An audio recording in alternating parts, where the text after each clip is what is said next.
शोहर बिल्कुल split AC की तरह होता है। घर के बाहर गर्म लेकिन घर के अंदर यख ठंडा दीवार नाल ही लगया रहंदा ते बेचारा रिमोट नाल ही चलदा वा। हां जी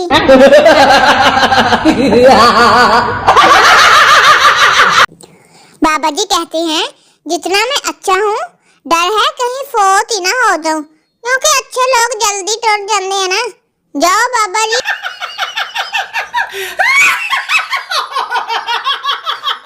जिनकी शक्लें मिलती हैं वो बहन भाई होते हैं, जिनकी अकल मिलती है वो दोस्त होते हैं।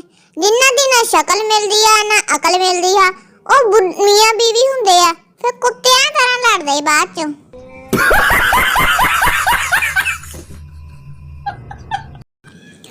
बाबा जी कहते हैं बचपन में सुना था लड़कियां लड़कों से ज्यादा नंबर लेती हैं।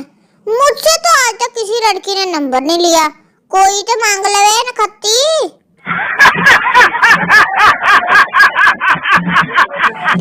लड़के दिल के बहुत अच्छे होते हैं। कभी सुना किसी लड़के ने किसी लड़की को ब्लॉक कर दिया? ये बीमारी कुड़ियां नहीं होंदी आ, बाद च इन्हां नूं खोडे दे मुंह वाले बंदे लभदे आ। ये फेसबुक का ही कमाल है, कभी कभी दो लड़के भी आपस में बहनें ही बनी हुई होती हैं। हाँ जी फेसबुक वाले तेरा कख ना रवे। ईमानदारी से बताएं सर्दियों च किन्ने दिन बाद तुसी नहांदे आ? बस झूठ नहीं बोलना, सच्ची सच्ची गल कमेंट दे विच करनी है।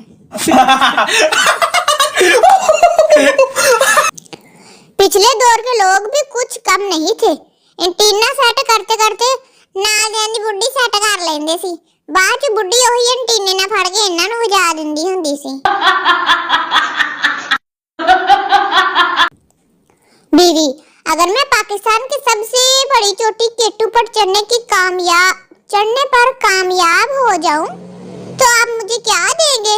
शोहर बस हल्का या धक्का देना वा तो तू गेंद तरह रेड़दी ना थल्ले जाना।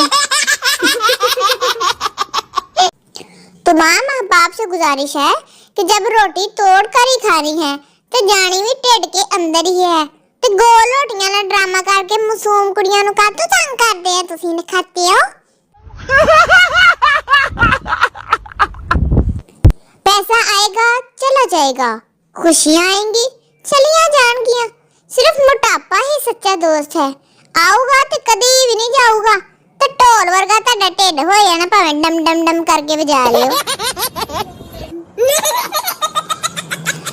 ऐसे भी लोग हैं जो डाइट के नाम पर 3 किलो सलाद खा जाते, फिर कहते हैं हाले तो कुछ खाते ही नहीं है, ਅਸੀਂ डाइटिंग करते हैं। आज तो पंजाबी की वो मिसाल भी पूरी हो गई है, 6 दिन वेले ते त्योहार की छुट्टी।